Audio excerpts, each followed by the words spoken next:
خداوند عالم کا جتنا شکر ادا کیا جائے اتنا کم ہے کہ خداوند عالم نے ہمیں ان ہستیوں کی محبت سے نوازا کہ جن ہستیوں سے وہ خود محبت کرتا ہے۔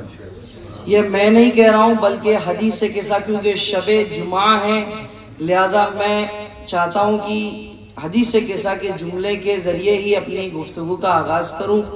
بہت ہی مختصر سی مجلس ہے لیکن مختصر لفظ استعمال کرنا مجلس کے لیے میں عیب سمجھتا ہوں، اس لیے کہ جس جگہ پر آسمان کے فرشتے آ جائیں، جس جگہ پر انبیاء آ جائیں، جس طرح پر اوصیاء آ جائیں، وہ جگہ مختصر نہیں ہو سکتی نہ وہ وقت مختصر ہو سکتا ہے۔ خداوند عالم نے حدیث قصہ میں کیا ارشاد فرمایا؟ انی ما خلقت سماء مبنیہ ولا ارضا مدحیہ ولا قمرا منیرا ولا شمسا مضیہ ولا فلکا یدور ولا بحرا یجری ولا فلکا یسری الا فی محبت ہؤلاء الخمسۃ الذین ہم تحت الکساء۔ یعنی خداوند عالم نے اپنی محبت کا اظہار ان جملوں کے ساتھ کیا اور قسم کھایا انی ما خلقت، ہم نے نہیں پیدا کیا مگر ان ہستیوں کی محبت میں جو چادر کے نیچے ہے۔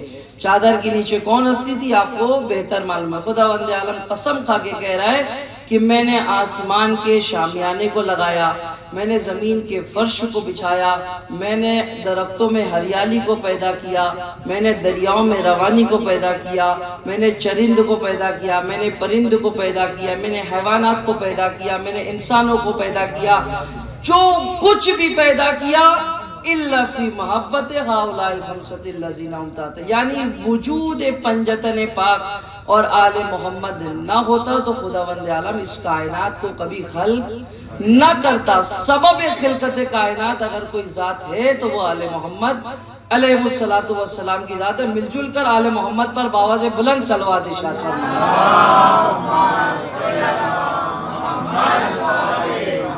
جس ذات کا ذکر کرنے ہم اور آپ یہاں پر جمع ہوئے ہیں اور جس ذات کی محبت لے کر ہم اور آپ یہاں جمع ہوئے ہیں، چھٹے امام امام جعفر صادق علیہ السلام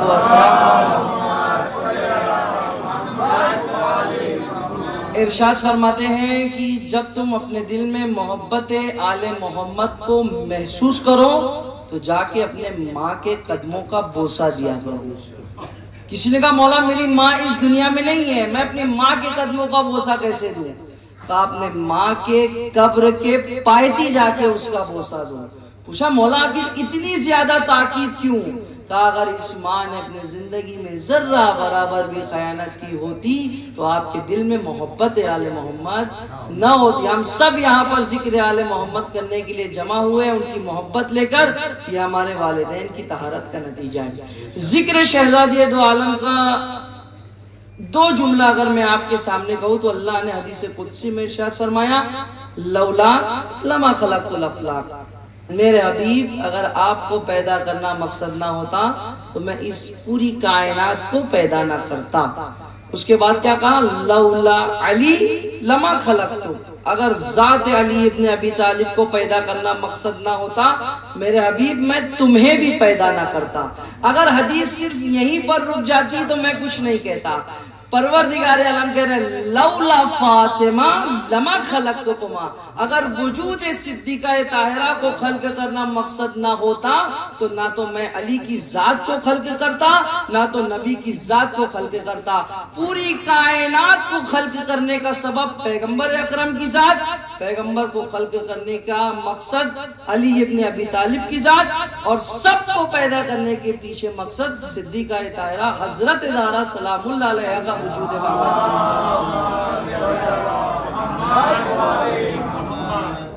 بس ایک دو جملے اور اس کے بعد مصائب، اس لیے کہ یہ جو ایام جس میں ہم اور آپ زندگی بسر کر رہے ہیں یہ شہادت کے ایام ہیں، مصائب سننے کے ایام ہیں، گریہ کرنے کے ایام ہیں، تو لہذا میں کوشش کروں گا کہ فضائل تھوڑا مختصر کرتے ہوئے مصائب تھوڑا سا زیادہ پڑھیں تاکہ آپ لوگ زیادہ گریہ کریں، شہزادی دو عالم کی روح زیادہ شاد ہو۔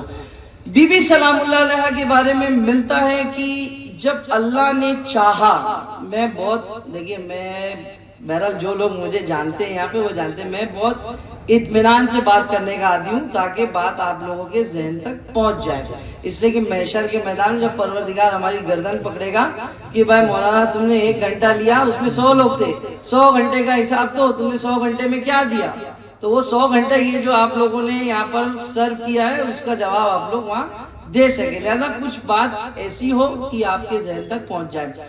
جب اللہ نے چاہا کہ جناب زہرا سلام اللہ علیہا بظاہر اس دنیا میں آئے, میرے لفظ پر غور کیجئے, یوں تو جناب زہرا کی خلقت, ابھی میں نے حدیث پڑھی کہ خلقت کائنات کے سب سے پہلے وجود صدیقہ طاہرہ کو اللہ نے خلق کیا.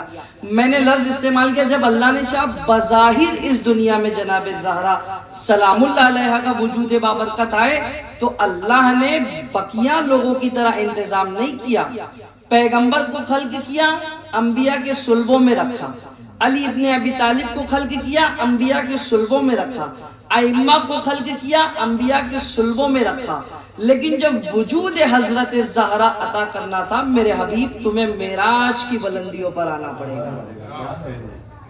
کس سے کہہ رہا ہے اللہ؟ آپ ذرا غور کریں, یہ کوئی عام شخصیت نہیں ہے جس کو اللہ معراج پر بلا رہا ہے. اگر میرا حبیب محراب میں ہے تو میں آیت محراب میں بھیجوں گا. میرا حبیب اگر جنگ میں ہے تو میں احکامات جنگ میں بھیجوں گا. میرا حبیب جہاں پر بھی ہوگا میں وہاں اپنی شریعت کو نافذ کرتا جاؤں گا اور بھیجتا جاؤں گا.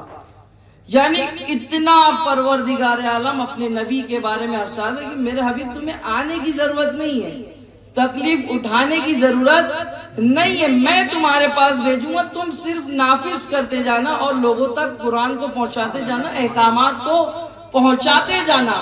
لیکن جب وجود صدیقہ طاہرہ کو عطا کرنا تھا تو میرے حبیب یہ کوئی عام شے نہیں ہے, اسے لینے کے لیے سرکار آپ کو خود آنا پڑے گا. اور کیا ہوا معراج, وہ سارے واقعات مجھے نہیں پڑھنے, معراج کی بلندیوں پر گئے. آپ لوگ ماشاءاللہ محافل و مجالس کے صدقے میں ساری باتیں سنتے رہتے ہیں. کیا ہوا, پیغمبر اکرم معراج کی بلندیوں پر گئے, سارے واقعات آپ کو پتا ہے کیا ہوا. جبرائیل ایک سیب لاؤ, فرشتے نے سیب لایا, پیغمبر کی خدمت میں پیش کیا, کہا سرکار آدھا آپ تناول فرمائیے اور آدھا روح زمین پہ جا کے جناب خدیجہ کو تناول فرمائیے. یہی تو کہانی ہے نا.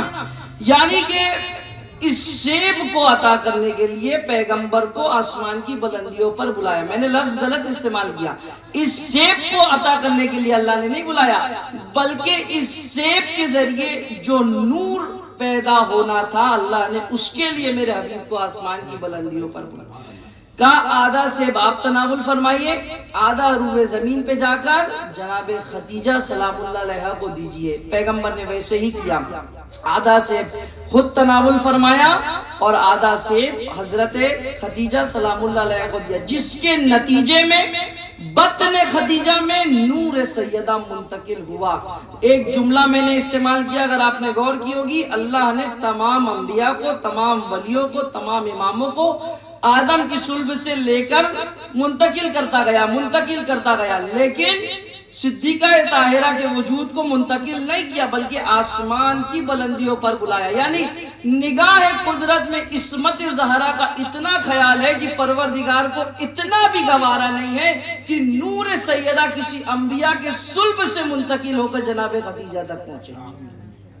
بلایا آسمان کی بلندیوں پر, پیغمبر نے آدھا سیب کھایا, آدھا سیب جناب خدیجہ نے تناول فرمایا, جس کے نتیجے میں جناب زہرا کا وجود بظاہری اس دنیا میں تشریف لایا. اگر آپ لوگوں کی ذوق سماعت بلند ہو تو میں ایک جملہ عرض کروں. میں نے پہلے بھی عرض کیا, یہ وہ پیغمبر ہے کہ جو کسی بھی چیز کو لینے کے لیے کہیں پر بھی نہیں گیا. اللہ نے ساری چیزیں پیغمبر کو روح زمین پر بھیجی, لیکن نور سیدہ کو لینے کے لیے پیغمبر کو بلایا. پوری ہسٹری آف اسلام کو جا کے آپ چیک کر لیجئے, پوری ہسٹری آف اسلام کو آپ اسٹڈی کر لیجئے. پیغمبر اکرم کسی بھی مقام پر کسی بھی چیز کو لینے کے لیے نہیں گئی, بلکہ 2 ہی مقام پر ہم نے دیکھا جب پیغمبر کسی چیز کو لینے کے لیے گئے, یا تو معراج کی بلندیوں پر نور سیدہ کو لینے کے لیے گئے, یا تو 13 رجب علی مرتضیٰ کو لینے کے لیے گئے. درود پڑھے محمد و آل محمد. 2 ہی مقام پوری پوری ہسٹری آف اسلام میں آپ جا کر دیکھ لیجئے، جہاں پر پیغمبر اکرم کسی چیز کو لینے کے لیے گئے، یا تو آسمان کی بلندیوں پر نور سیدہ کو لینے کے لیے گئے، یا تو 13 رجب علی مرتضیٰ کو لینے کے لیے گئے۔ شاعر نے جب 13 رجب کے منظر کو دیکھا تو کتنا بہترین شعر کہا، کیسی آغوش ہے، کیسی نعمت ہے آپ کی آغوش میں اے فاطمہ، رسول کو دیکھتے ہیں ہاتھوں کو پھیلائے ہوئے۔ بہرحال اس طریقے سے جناب زہرا بظاہر اس دنیا میں آئی، اور یہ نور، خدا کی قسم آپ اس پہ غور کریں، دھیان دے، صرف فضیلت کو سن لینا اور واہ واہ کر لینا یہ کمال نہیں ہے، بلکہ نور سیدہ، عظمت سیدہ، عصمت سیدہ پر غور کریں، اللہ نے اتنا اہتمام کیوں کیا؟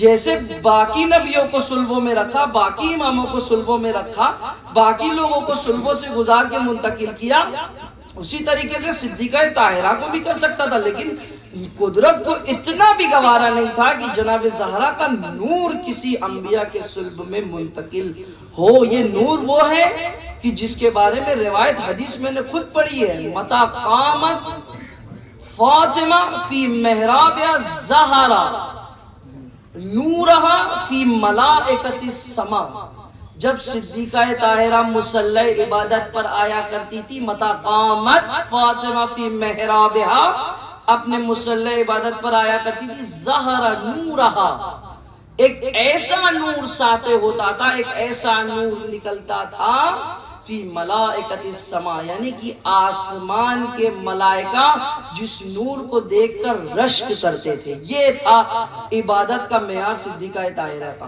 یہ حدیث کہہ رہی ہے، میں نہیں کہہ رہا ہوں۔ جب بھی جناب زہرا سلام اللہ علیہا محراب عبادت میں آیا کرتی تھی، زہرا نورہا، ایک ایسا نور ظاہر ہوتا تھا کہ جو آسمان کے ملائکہ، آسمان کے فرشتے تھے، جب اس نور کو دیکھتے تھے تو رشک کرتے تھے۔ صدیقہ طاہرہ کا وجود کوئی عام وجود نہیں ہے۔ اب ہم لوگ ابھی بہت آسانی سے سن لیے کہ پیغمبر کو لینے کے لیے جانا پڑا، یہ جانے کی وجہ دیکھیے آپ، یعنی کتنی عظمت ہے پروردگار عالم کی نگاہ میں صدیقہ طاہرہ کے وجود بابرکت کی۔ اللہ نے اپنے جلال کا مظہر جسے بنایا اسے فاطمہ کہتے ہیں۔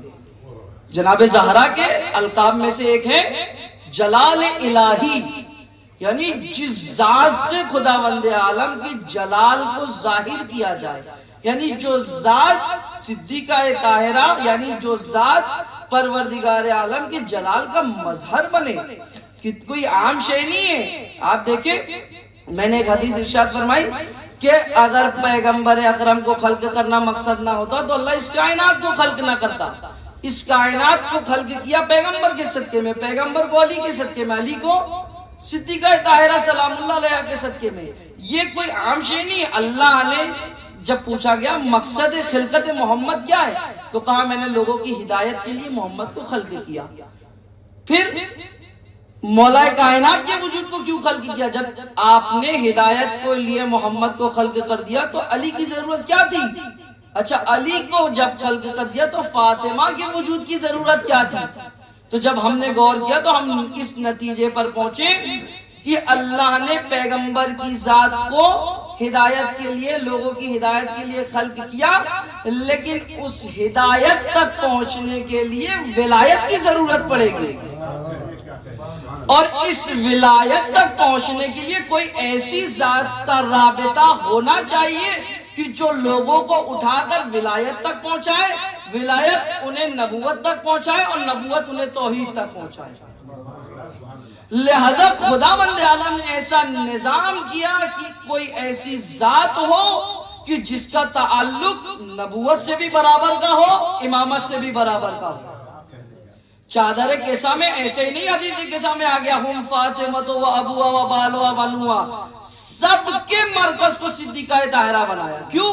یہی وجہ تھی، کیونکہ جناب زہرا ہی پوری کائنات میں ایک ایسی شخصیت تھی جس کا رابطہ ڈائریکٹ امامت سے بھی تھا، ڈائریکٹ نبوت سے بھی تھا۔ ورنہ جو دوسرے لوگ تھے ان کی کہانیاں بہرحال میں مناسب نہیں سمجھتا ہوں یہاں سے بیان کروں۔ درود پڑھے محمد وآلہ۔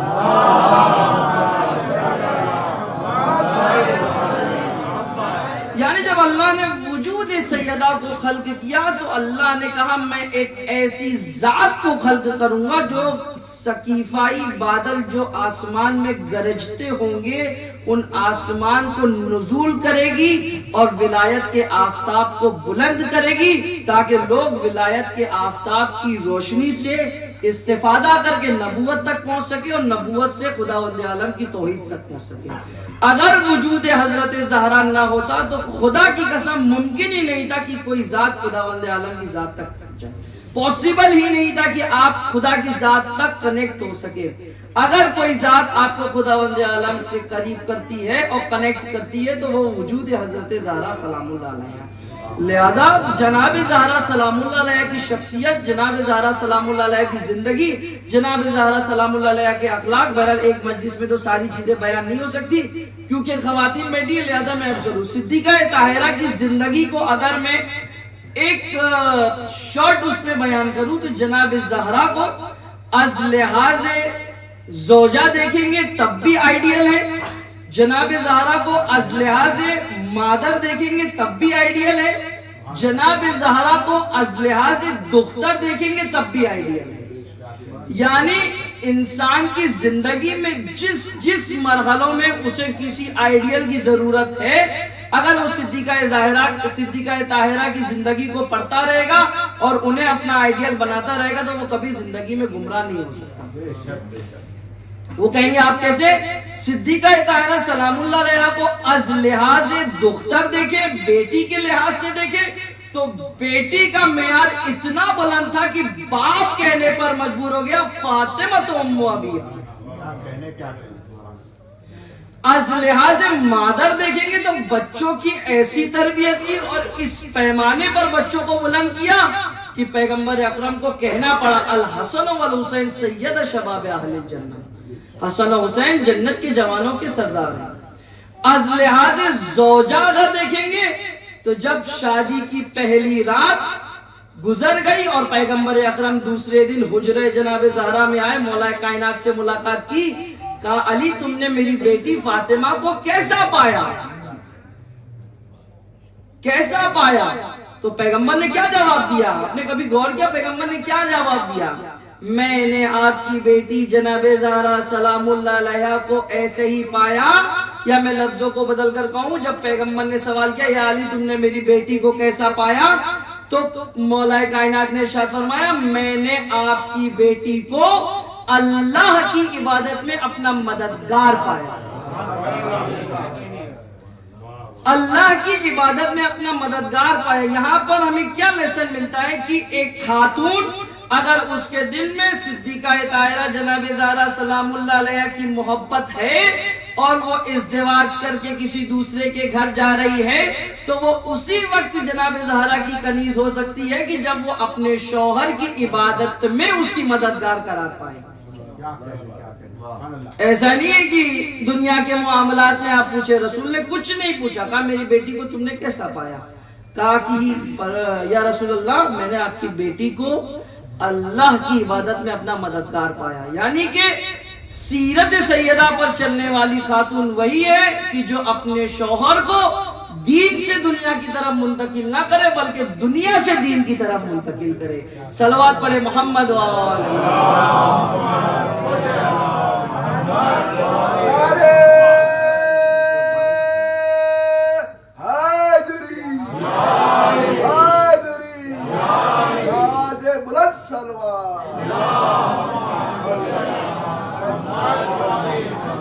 آپ دیکھیں جس اعتبار سے بھی صدیقہ طاہرہ کی زندگی دیکھیں، بیٹی ہے تو فاطمہ تو ام ابیہ، زوجہ ہے تو اللہ کی عبادت میں اپنا مددگار پایا، اور ماں ہے تو بچوں کو اس طریقے سے پرورش کی کہ جنت کے جوانوں کے سردار بن گئے۔ یہ کوئی معمولی ہے جو میں نے کہا نا، اللہ نے کہا میں نے دنیا کو خلق کیا، اس کا سبب جناب زہرا تھی، یہ ایسے ہی نہیں کہہ دیا، آپ جا کے تاریخ پہ غور کیجئے، صدیقہ طاہرہ کی زندگی پہ غور کیجئے۔ جناب زہرا نے کہا مجھے زندگی میں 3 چیزیں سب سے زیادہ پسند ہیں۔ کبھی بھی کیا کہا؟ پہلی چیز اللہ کی راہ میں خرچ کرنا، اللہ کی راہ میں۔ لفظوں پہ غور کرے. بی بی نے کہا اللہ کی راہ میں خرچ کرنا مجھے بہت زیادہ عزیز ہے. اور صرف کہا نہیں بلکہ اپنی زندگی میں کر کے بتایا کہ دیکھو کہنے والے لوگ اور ہوتے ہیں اور کہہ کے کرنے والے لوگ اور ہوتے ہیں. کیا کہا؟ مجھے 3 چیزیں بہت زیادہ پسند ہیں. سب سے پہلا اللہ کی راہ میں خرچ کرنا. شادی کی پہلی رات تھی. مجھے پتا ہے یہاں جتنے لوگ بیٹھے ہیں جو بھی خاتون جہاں جہاں بھی ہے, ہر خاتون کو اپنے شادی کا جوڑا بہت زیادہ عزیز ہوتا ہے. ہوتا ہے یا نہیں ہوتا ہے؟ ہر خاتون کو اپنی شادی کا جوڑا بہت زیادہ عزیز ہوتا ہے. شادی کی پہلی رات تھی. سائل دروازے پر تھا. دق الباب ہوا. فضا کون ہے؟ کہا سائل ہے. کہا کیا چاہیے؟ کہا کہ بھوکا ہوں, کچھ کھانے کے لیے پیسے چاہیے یا کھانا چاہیے. بی بی نے دیکھا کچھ بھی نہیں ہے. سائل واپس جا رہا تھا. بی بی نے کہا فضا اس سائل کو روک. روکا. اپنا شب عروسی یعنی شادی والا لباس اتارا, پرانا لباس پہنا, جمع کیا شادی کے لباس کو. کہا فضا اس سائل سے کہو یہ شادی کا لباس لے, اسے بازار میں بیچ دے اور اس سے جو بھی پیسہ آئے اس سے اپنی ضرورت کو پورا کر دے. یہ جناب زہرا کی ذات ہے. غور کیا آپ نے؟ صرف کہانی اللہ کی راہ میں خرچ کرنا بلکہ کر کے بتایا کہ دیکھو اللہ کی راہ میں وہی چیز خرچ کی جاتی ہے جو ہمیں خود عزیز ہے. لیکن ہم کیا کرتے ہیں؟ میں اپنی بات کر رہا ہوں, شاید آپ لوگ ہو سکتا ہے مجھ سے بہتر ہو. ہم کیا ہوتا ہے, کھانا بچ جاتا ہے تو فقیر کو دیا جاتا ہے نا. ایسے وہ آپ کی بھی سوچ اچھی ہے کہ پھینکنے سے اچھا ہے کسی فقیر کو دے دے. لیکن کوشش کریں کہ ان ساری چیزوں کو پہلے کریں.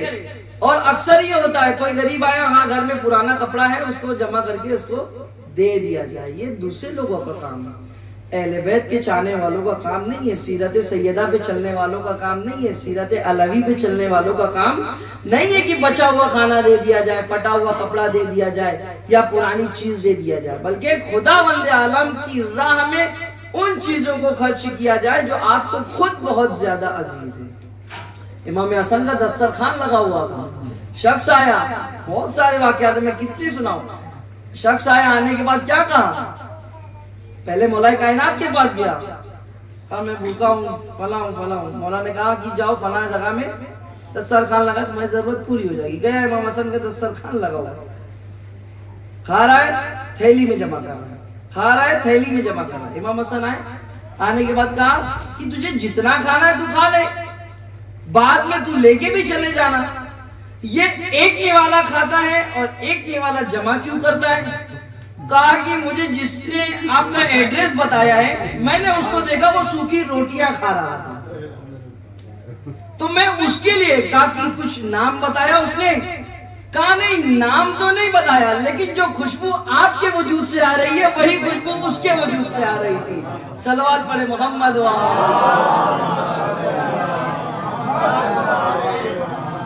یہ اہل بیت علیہ السلام کی ذات ہے. ایسی اللہ نے نہیں کہا کہ جناب زہرا میرے جلال کا مظہر ہے.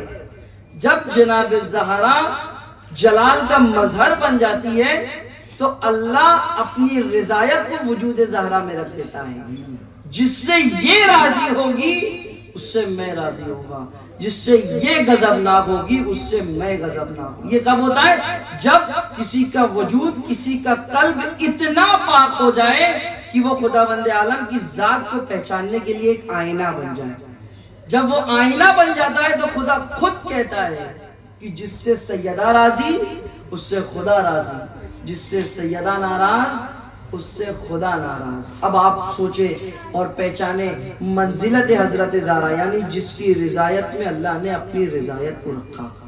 اور یہی رضا ہمیں دوسرے موقع پر ملی کہ جب مولا کائنات کے لیے کہا کہ میں نے علی کو اپنی رضایت کا مظہر بنایا. اسی لیے کہا کہ اگر علی نہ ہوتے تو سیدہ کا کوئی کفن نہ ہوتا. کبھی بھی پوری کائنات میں آپ جا کے دیکھ لیجئے, کہیں پہ بھی بہت سارے رشتے آئے, بہت ساری خواستگاری آئی, بہت ساری ریکویسٹ آئی, لیکن پیغمبر نے کہا یہ میرے ہاتھ میں نہیں ہے, اس کی ذمہ داری خداوند عالم کی ذات نے لی ہے. اور اس نے کہا کہ اگر علی نہ ہوتے تو سیدہ کا کوئی کفر نہ ہوتا. جب یہ دو نور آپس میں جمع ہوئے تو اس نور کے صدقے میں دو دوسرے نور اللہ نے خلق کیے جنہیں حسن و حسین کہتے ہیں۔ آپ بہت معمولی شے نہیں ہے یہ، آپ سمجھ رہے حسن و حسین جیسے بچوں کا اس دنیا میں آ جانا، حسن و حسین کا جنت کے جوانوں کا سردار بن جانا، یہ اسی وقت ہوتا ہے کہ جب باپ علی ہو اور ماں فاطمہ ہو۔ اس کے علاوہ ممکن ہی نہیں ہے۔ جب باپ علی جیسا ہو اور فاطمہ جیسی ماں ہو تو خداوند عالم ان کے بچوں کو جنت کی جوانوں کو، آپ سوچے جناب زہرا کی منزلت کو غور کرے، جناب زہرا کی عظمت اللہ نے کتنے مقامات پر کہی، باقاعدہ لفظوں میں کہا۔ حدیث قدسی جا کے مطالعہ کرے، حدیث قدسی جناب زہرا کے فضائل سے بھری پڑی ہے۔ کیا کہا پیغمبر اکرم نے، کیا کہا خداوند عالم کی ذات نے کہ فاطمہ نہ ہوتی تو علی کا کوئی کف نہ ہوتا۔ اور جناب زہرا سلام اللہ جو میں نے لفظ استعمال کیا جلال الہی، مظہر جلال الہی ہے، یہ اتنا اسٹرانگ ہو چکا تھا اور اللہ نے اتنے زیادہ مظاہرات کو، اتنے زیادہ عجائبات کو جناب زہرا کی ذات میں رکھ دیے تھے کہ اگر سیدہ کی صداقت کی بات آ جائے، اگر سیدہ کے دعوے کی بات آ جائے تو جنت کے رضوان کو بھی اللہ درزی بنا کر در زہرا پر بھیج دیتا ہے۔ جنت کے رضوان کو بھی درزی بنا کر جناب زہرا کے در پر بھیج دیتا ہے اگر دعوے کی بات آ جائے۔ تو ایک جملہ اگر میں عرض کروں تو غلط نہیں ہوگا، جب خداوند عالم جناب زہرا فاطمۃ الزہرا کے لیے جنت کے رضوان کو، یعنی جناب زہرا کے دعوے کو سچا کرنے کے لیے اگر جنت کے رضوان کو درزی بنا کر بھیج سکتا ہے تو صدیقہ کو جھٹلانے والے کو بھی لعنتی قرار دے سکتا ہے۔ یہ عام شے نہیں ہے رضوان، یہ کوئی چلتا پھرتا عام فرشتہ نہیں ہے، کوئی عام شے نہیں ہے کہ جو درزی آ گیا در سیدہ، بہت در سیدہ پر آیا۔ یہ جناب زہرا کے لیے فخر کی بات نہیں ہے کہ اس کے لیے رضوان کپڑا لے کر آیا یا ان کے بچوں کے لیے رضوان کپڑا، یہ تو رضوان کے لیے فخر کی بات ہے کہ اسے در سیدہ نصیب ہوا۔ سلمان فارسی پہلے حکومت کیا کرتے تھے، حکومت چھوڑی آگے آپ نے سنا ہے نا اپنی ریش مبارک سے در سیدہ پر جارو کشی کر دیتے۔ تو کچھ بغض علی رکھنے والے اس زمانے، آج بھی ہے بہرحال، لیکن اس زمانے میں کچھ زیادہ تھے۔ آج تو ہم الحمدللہ دیکھ رہے ہیں کہ تھوڑے تھوڑے بغض جو ہے کم ہو رہے ہیں اور ان کے دلوں میں محبت منتقل ہو رہی۔ کسی نے پوچھا سلمان تم بیوقوف ہو گئے ہو؟ کہا کیوں؟ کہا کہ کل جہاں تم نوکری کرتے تھے وہ تو بادشاہوں کی زندگی تھی، آج جہاں تم نوکری کر رہے ہو یہ تو فقیروں کی زندگی، تم اپنی ریش مبارک سے در سیدہ پر جارو کشی کر رہے ہو، تم تو بیوقوف ہو۔ ظاہر سی بات ہے اگر میں ایک مرسیڈیز کار میں آج گھوموں اور کل صبح ایک ماروتی وین میں آ جاؤں تو آپ تو پوچھیں گے مولانا کیا ہو گیا، کل تک تو آپ مرسیڈیز میں جا رہے تھے، آج آخر یہ وین میں کیسے آ گئے؟ تو یہی معاملہ سلمان کے ساتھ ہوا۔ کہا کل تک تم جہاں نوکری کرتے تھے وہ تو بادشاہوں کی زندگی تھی، وہاں تو تم بادشاہ تھے، آج در سیدہ پر جارو کشی کر رہے ہو تو فقیروں والی زندگی ہے۔ تو سلمان نے بٹھایا، کہا کہ اس طریقے سے سمجھو کہ کل جہاں میں بادشاہت کرتا تھا اس بادشاہت میں رہنے والے لوگ ستارے کو سجدہ کرتے تھے، لیکن آج جہاں میں نوکری کر رہا ہوں ستارہ ان کے در کو سجدہ کرتا ہے۔ صلوات پڑھے محمد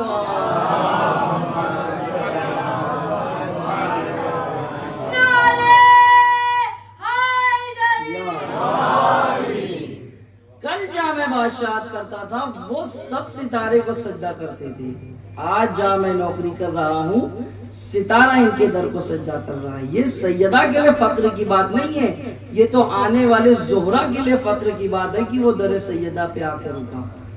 اہل بیت کے لیے کوئی فخر کی بات نہیں ہے، کوئی منزلت کی بات نہیں ہے۔ مولا کائنات کو اگر خیبر میں علم مل گیا، اکثر ذاکرین پڑھتے ہیں 40 دن تک خیبر فتح نہیں ہوا، 40ویں دن خیبر فتح ہو گیا اور علی نے علم لے لیا، پیغمبر نے علی کے ہاتھ میں علم دے دیا اور علی علمدار بن گئے۔ علی علمدار بن گئے، یہ کوئی خاص شے نہیں ہے۔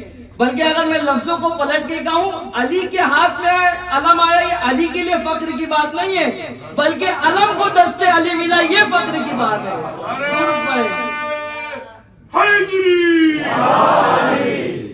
تو جو بھی چیزیں اہل بیت علیہ السلام کی ذات سے منسوب ہے، اس میں ان کا کوئی کمال نہیں ہے، بلکہ یہ تو ہم لوگوں کے لیے توفیق کی بات ہے کہ سیدہ نے ہمیں اپنے دروازے پر بلایا، سیدہ نے ہمیں اپنے فرش پر بلایا، اس لیے کہ یہ فرش، بس میں ایک جملہ عرض کروں اور مسائل، یہ فرش کوئی عام شے نہیں ہے۔ آپ سمجھ لیں کہ بظاہر ایک چیز بچھی ہوئی ہے، بظاہر ایک چادر بچھی ہوئی ہے، بظاہر ایک شے نہیں، یہ بظاہر نہیں ہے۔ جب یہاں پر آئے ہوئے فرشتے، روایت پڑھ رہا ہوں میں، جب یہاں پر آئے ہوئے فرشتے واپس آسمان پر جاتے ہیں تو بیچارے جو فرشتے نہیں آ پاتے یہ پوچھتے ہیں کہ تم کہاں سے آ رہے ہو سرکار؟ کہاں فلاں جگہ سے آ رہے ہیں۔ کہاں وہاں کیا تھا؟ کہاں وہ مجلس حسین تھی، مجلس آل محمد تھی۔ کہا ہمیں بھی وہاں لے چلو۔ کہا وہ مجلس تو ختم ہو گئی۔ کہا مجلس ختم ہو گئی لیکن وہ جگہ تو بچی ہے جہاں آل محمد کا ذکر ہو رہا تھا۔ کہا کیوں؟ کہا اس لیے کہ جو خوشبو تمہارے وجود سے آ رہی ہے آج تک ہم نے اس خوشبو کو کبھی محسوس نہیں کیا۔ یہ فرش عزا ہے۔ خدا کی قسم جناب زہرا نے اگر آپ کو بلایا ہے تو میں نے پہلا جملہ، پہلی حدیث جس سے مجلس کا آغاز کیا، اپنی ماں کو جا کر سلام کیا کریں، اپنے والدین کا شکر ادا کیا کریں کہ انہوں نے آپ کی تربیت طہارت کے سائے میں کی۔ اگر انہوں نے ذرہ برابر بھی خیانت کی ہوتی تو آپ کی وجود میں کبھی بھی یہ محبت منتقل نہیں ہو سکتی۔ یہ فرش کوئی معمولی شے نہیں ہے۔ جب جناب زینب کو رہائی ملی، آپ دیکھیں کتنا خیال رکھا آل محمد نے آپ کا۔ جب جناب زینب کو رہائی ملی، کہا اب آپ مدینے جا سکتی ہیں، تو کیا کہا؟ مجھے ایک مکان خالی کرا کے دیا جائے۔ کہا کیوں؟ کہا ہم نے اپنے شہیدوں کا ماتم نہیں کیا ہے۔ مکان خالی کرایا گیا۔ اب آپ دیکھیں جناب زہرا نے کتنا خیال، جناب زینب نے کتنا خیال رکھا۔ کیا کہا؟ جب مکان خالی ہو گیا، کرسی نہیں مانگی، قالین نہیں مانگی، کوئی چٹائی نہیں مانگی۔ تو سوال تو ہے نا کہ جو بی بی یزید سے، حکومت سے مکان مانگ سکتی تھی مجلس کے لیے، وہ بی بی فرش کا بھی مطالبہ کر سکتی تھی۔ جو یزید منکر مکان نہیں تھا، مکان جب اس نے دیا تو وہ فرش بھی دے سکتا تھا۔ لیکن روایتوں میں ملتا ہے کہ جناب زہرا نے خاک کو فرش اعظم بنایا۔ مجھ جیسے چھوٹے موٹے طالب علم نے جب غور کرنا شروع کیا کہ آخر جناب زینب نے ایسا کیوں کیا، تو میں ایک نتیجے پر پہنچا کہ جناب زینب نے خاک کو اسی لیے فرش اعظم بنایا کہ اگر اس زمانے میں جناب زینب قالین کو فرش بناتی یا کسی چٹائی کو فرش بناتی یا کسی کرسی کو فرش بناتی یا کسی مسند کو فرش بناتی تو آنے والے زمانے میں ہو سکتا ہے کہ حسین کا چاہنے والا یہ سوچتا کہ جناب زینب نے قالین بچھایا تھا، میرے پاس قالین کے پیسے نہیں، میں حسین کی مجلس کیسے کروں، میرے پاس کرسی کے پیسے نہیں، میں حسین کی مجلس کیسے کروں۔ سب سے پست شے جو اس کائنات میں خاک، مٹی، اسے جناب زینب نے فرش اعظم بنایا اور ایک پیغام دیا کہ دیکھو تمہارے حالات کیسے بھی ہوں، تمہارے پاس پیسہ ہو پیسہ نہ ہو، ہماری عزاداری کبھی رکنا نہیں چاہیے۔ اور یہی پیغام میں آپ لوگوں کو بھی دیتا ہوں، کبھی بھی تبرک کی کوالٹی پہ نہیں، کبھی بھی تبرک کی کوانٹیٹی پہ نہیں، کبھی اس کے پیسے پہ نہیں، کبھی فرش کی قیمت پہ نہیں، ان سب چیزوں پہ غور نہ کرتے ہوئے اپنے قلوب میں آل محمد کی خالص محبت پہ غور کریں گے تو یقیناً شہزادی دو عالم آپ کی مجلس اور آپ کی عزاداری سے راضی ہوں گے۔ میں کیا مسائل پڑھوں گا، ہم سب جس دروازے پر ہیں جتنا خدا کا شکر ادا کرے اتنا کم ہے، اس لیے کہ جو لوگ زیارت پہ میرے ساتھ تھے میں نے انہیں بتایا ان کی زیارت یعنی جناب زہرا کی زیارت کے برابر ہے۔ جس ایام میں ہم اور آپ زندگی بسر کر رہے ہیں یہ ایام فاطمیہ کے لیے، ایام فاطمیہ کے بارے میں مجھے بتانے کی ضرورت نہیں ہے۔ ایام فاطمیہ یعنی کیا؟ ایام فاطمیہ یعنی مظلومی جناب زہرا سلام علیہ۔ یہاں پر ہماری مائیں بیٹھی، یہاں پر ہماری بہنیں بیٹھی ہیں، میرا خیال ہے کہ اس مسائل کو ان سے زیادہ کوئی محسوس نہیں کر سکتا۔ اور جانتے ہیں یہ ایک دو جملے میں ایک دو حدیث آپ کے سامنے پیش کر دوں تاکہ جب آپ گریا کریں نا تو آپ کی آنکھوں سے زیادہ آنسو نکلے۔ جانتے ہیں جب آپ گریا کرتے ہیں آپ کے لیے کون دعا کرتا ہے؟ کامل الزیارات کتاب ہے، چھٹے امام نے ارشاد فرمایا میرے چاہنے والوں تم پریشان نہ ہونا. اگر تم نے اپنی زندگی میں کوئی گناہ کر دیا ہے اور تم اس کی معافی نہیں مانگ سکے اور بھول گئے, تو کوئی ہے جو تمہارے لیے استغفار کرتا ہے. اچھا مولا کون؟ کہا ہمارے جد حسین سب کے لیے استغفار کرتے ہیں, کسی کو فراموش نہیں کرتے. چھٹے امام نے ارشاد فرمایا جب تمہاری آنکھ سے مکھی کے پر کے برابر بھی آنسو آ جائے نا, مکھی کتنی چھوٹی شے ہے, مکھی کے پر کے برابر بھی آنسو آ جائے نا, تو مجھ سے آ کے محشر کے میدان میں شفاعت حاصل کرے.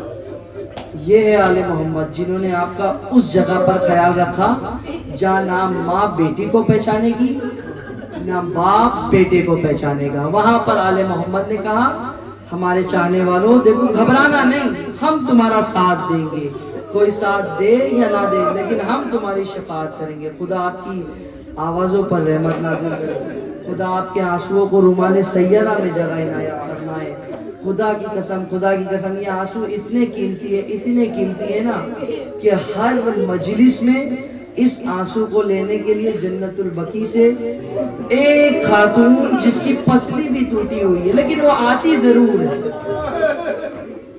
اپنے ہاتھوں میں ایک رومال کو لاتی ہے اور ہر عزادار کے آنکھوں کے سامنے رکھ دیتی ہے. میرا عزادار اس میں آنسو بہائے گا, میں ان آنسوؤں کو جمع کروں گی اور اپنے لال حسین کے زخموں کا مرہم بناؤں گی. جانتے ہیں کیوں؟ دیکھیں میں مصائب سمجھنے کی چیز ہے, کوئی روایت پڑھ کے نہیں رو سکتے آپ, کوئی چلا کر نہیں روک سکتے. اگر آپ نے مصائب کو محسوس کر لیا نا تو گریہ کرنے کے لیے کافی ہوگا.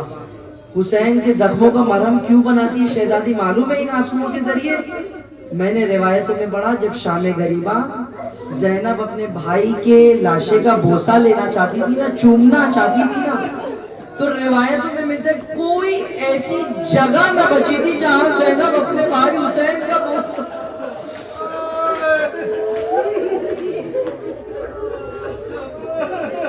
لیکن یہ تو سب مجلسوں کا حال ہے نا. آج کی مجلس کا طریقہ الگ ہے.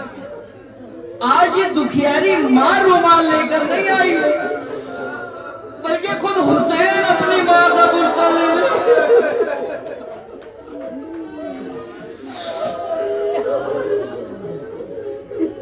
خدا آپ کی اولادوں کو آباد رکھے, خدا ان آنسوؤں کو جوار رومال زہرا میں جگہ عنایت فرمائے. خدا کی قسم ان آنسوؤں کی قیمت ہم اور آپ نہیں جانتے, شاید اس وقت ہمیں محسوس نہ ہو, لیکن جب ہم اس دنیا سے جائیں گے نا اور افسوس کریں گے کاش شہزادی پر 2 آنسو اور بہا لیے ہوتے.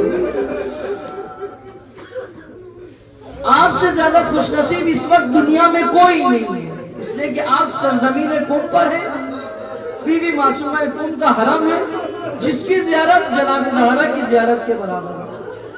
ایک جملہ میں آپ کی خدمت میں عرض کروں, اس کے بعد مصائب کا آغاز کروں. روایتوں میں ملتا ہے اگر رونا نہ آئے نا, رونا نہ آئے, اگر آل محمد کی مصیبت پر رونا نہ آئے نا تو چھٹے معصوم فرماتے ہیں کہ پروردگار عالم کی بارگاہ میں دعا کرنا, پروردگار مجھ سے ایسا کون سا گناہ ہو گیا کہ آل محمد کی مصیبت میں بھی میری آنکھ سے آنسو. روایتوں میں ملتا ہے جو دعا تمہاری کبھی قبول نہیں ہو رہی ہو نا, جب مصائب آل محمد بیان ہو رہے ہو تو اپنی سخت ترین دعاؤں کو مانگ لینا, اس لیے کہ اللہ اس وقت مانگی ہوئی دعا کو کبھی رد نہیں کرتا. اپنے اپنے دلوں کو کربلا لے جائیے, جو لوگ کربلا سے آئے مظلومی حسین پر غور کیجیے. حسین دلوں کو کربلا پہنچائے, حسین کے دل سے پوچھے کہ حسین نے اپنی ماں کے شہادت کے پہلے کے منظر کو کیسے دیکھا. آ گئے حسین اپنی ماں کا پرسہ لینے, آپ آمادہ ہیں پرسہ دینے کے لیے. میں کیا مصائب بیان کروں, شہزادی کی مصائب پہ